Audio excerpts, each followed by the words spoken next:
Irapuato Radio presenta Sexprésate con Ana Elisa Rosas. Todo lo que te interesa saber sobre psicología, salud mental y sexualidad. Hola, soy Ana Elisa Rosas. Estamos hoy en la 4ª temporada hablando de ninfomanía, de adicción sexual, de lo que se ha conocido también como compulsión al sexo. Y dentro de todo esto, si quiero recordarte que estamos platicando de aquello que se sale de la caja. Y entonces, este es uno de los temas que más me gusta porque sí desata así como el desconocimiento y la curiosidad. Muchas personas se han preguntado en varias ocasiones el hecho de ¿será normal que me guste tanto el acto sexual? ¿Será que me estoy masturbando demasiado? Y comúnmente la respuesta que recibes al respecto, pues es que en realidad las personas tenemos diferentes respuestas en cuanto al gusto y la atracción al sexo, el gusto y las ganas de relaciones sexuales, y también la frecuencia de la masturbación puede variar y no se considera de hecho un problema ni siquiera cuando estamos hablando de cantidad. Y ese es el tema. Las personas piensan que necesitan tener una línea específica para decir esta es la cantidad y si te pasas de acá, entonces ya estás del otro lado. Ahora sí es un problema. Mucho de lo que decían mis maestros en el tema de la sexualidad justo es que la palabra ninfomanía, bueno, para empezar, está ubicado solo en términos femeninos porque en realidad la palabra no existe como ninfómano. Sí se puede acoplar, pero las ninfas eran femeninas. Y que tiene que ver con el deseo sexual de la mujer, en el que se juzga como negativo cuando la mujer tiene deseo sexual y que si manifiesta mayor deseo sexual incluso que el hombre, entonces esta sí es una ninfómana. Y entonces pues no hablamos realmente de ninfomanía. Sí lo quise poner porque es una de las palabras que encontramos comúnmente como la palabra para describir que hay mucho deseo sexual.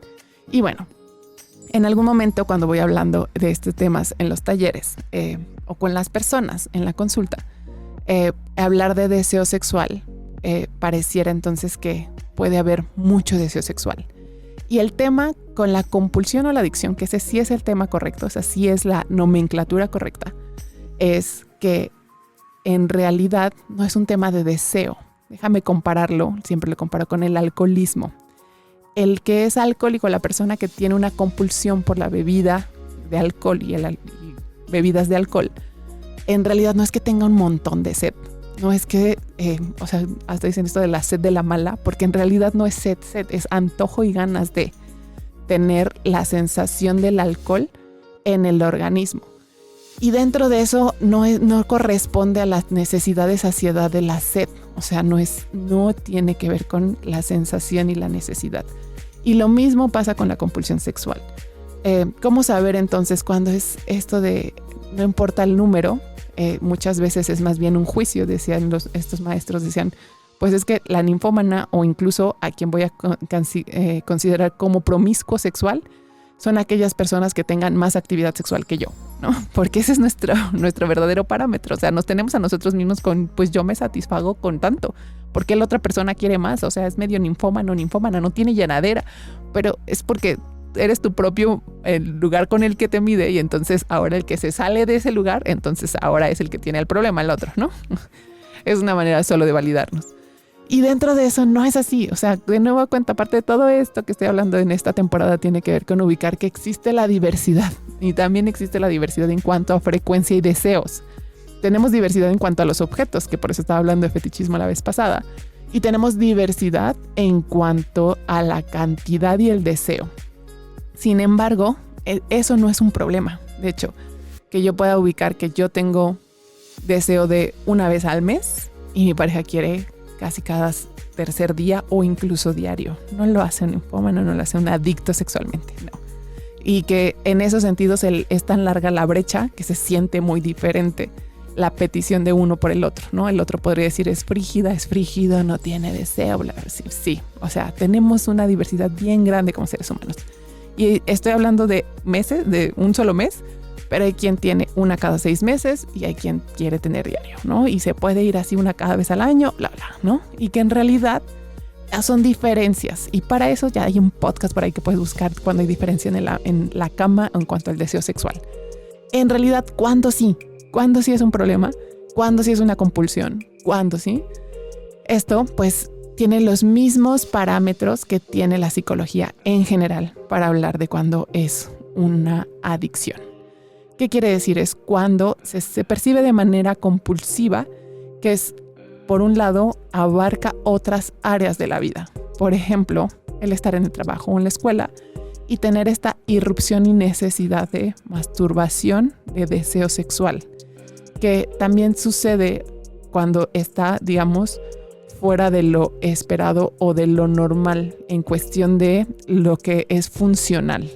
Ahí sí quiero corregir, que es cuando nos dificulta llevar a cabo cosas funcionales en la vida.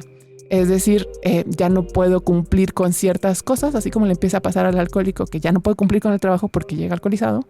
De la misma manera, ya no puedo cumplir con ciertas cosas porque prefiero masturbarme. O sea, o porque prefiero estar buscando la actividad sexual, a veces a través de los chats, a veces a través de la pornografía, a veces a través de...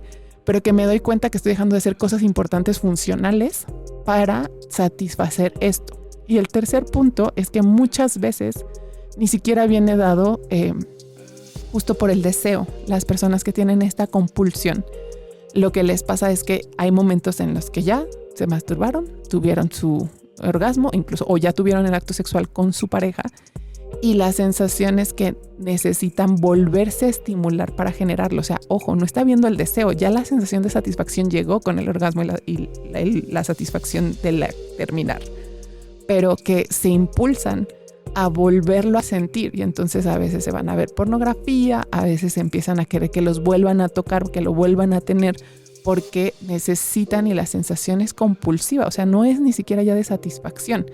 El tema es que cuando hablamos de la respuesta sexual, el cuerpo tiene grados de satisfacción, y que a veces no es con la primera ciclo de la respuesta, no es con el primer orgasmo. Hay veces que tuve un orgasmo, pero tengo ganas de tener un segundo y me doy cuenta que estimulando vuelvo a tener deseo sexual porque no se había acabado.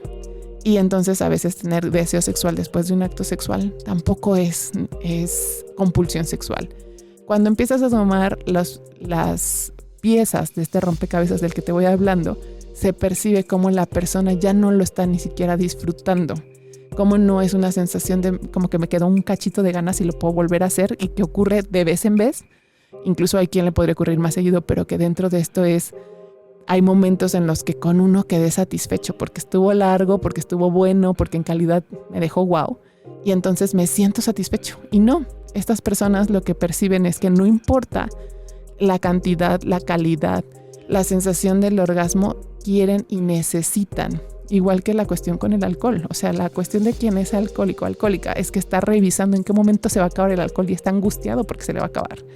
Ya no es una cuestión de voy tomando, me voy sintiendo, voy interactuando, y dentro de todo esto hay un ámbito mucho más medido en función no solo del alcohol, sino que está al cuidado del mismo y preocupado por el mismo. Es lo único que importa. Y dentro de esto es lo que sucede con el ámbito sexual. Se siente como esta necesidad rebasa ya y no se está disfrutando. Es para evitar sentir la ansiedad de que falte. Y entonces, en el momento en que se empieza a terminar, ya están buscando cómo volver a estimular. Y no es una sensación de sentir la satisfacción, es una necesidad de no sentir la ansiedad de que ya no hay o que se acabó. Y eso sí son pautas que nos dan para empezar a ubicarlo. Hay personas que se han acercado conmigo y que cuando lo vamos platicando es notorio que debajo sí hay circunstancias negativas que no quieren tocar. Y lo mismo pasa con el alcohol. O sea, cuando la persona necesita tanto emborracharse y perder gran parte de su conciencia, muchas veces hay muchas emociones que no está queriendo tocar al respecto, y que el alcohol le ayuda a mantenerlo sedado. Y que de todos modos sale. Cuando la persona está alcoholizada ya empieza a hablar y empieza a decir todo lo que trae ahí guardado, ¿no? De todos modos, en la cuestión de la sexualidad se nota y sale. A veces ha sido a través, por ejemplo, de haber perdido de tener una ruptura, y entonces a partir de que ya no tiene esa relación, empieza a masturbarse compulsivamente, que es para no tocar el dolor de la pérdida. Entonces, ¿cómo no la voy a sentir? Pues sintiendo placer a través del cuerpo conmigo mismo, conmigo misma, pero que él se siente ya como una necesidad de continuar para no tocar ese dolor.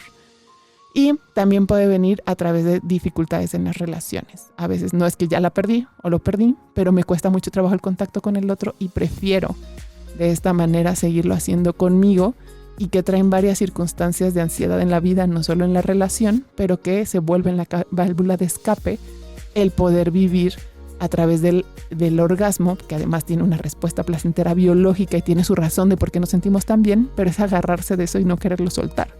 Y entonces se empieza a bajar la curva porque empieza a venir el orgasmo, lo que sea, y necesito volver a generar la curva. Y la cuestión de todo esto es empezar a revisar qué es lo que hay detrás de todo este motor. Al principio no lo ubican, o sea, al principio solo está la conducta compulsiva y la sensación de malestar de esa ansiedad, lo que traigo.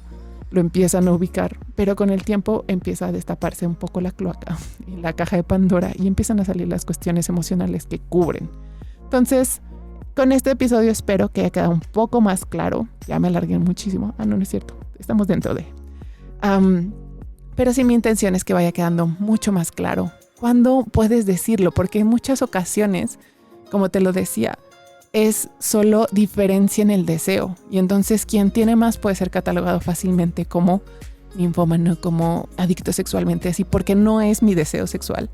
Y quien tiene menos también puede ser catalogado como frígida y como bla, bla, cuando hay diferencias de deseo. Y de verdad, vuelve a revisar ese capítulo, te va a servir. Y cuando se percibe la compulsión y que no viene por el deseo sexual, viene por la necesidad de tapar algo emocionalmente y se siente la ansiedad de perder el placer sexual. Y bueno, entonces esperando que te sirva para empezar a identificarlo. Y bueno, si lo tienes, no te lo va a quitar un podcast.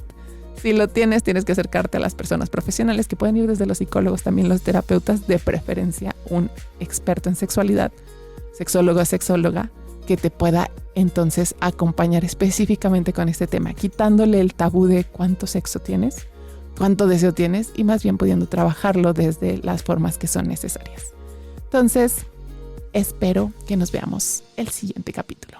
Bye bye. Si quieres saber más de estos temas, síguenos en nuestras redes sociales de CIPAV y Ana Elisa Rosas. Sexprésate con Ana Elisa Rosas.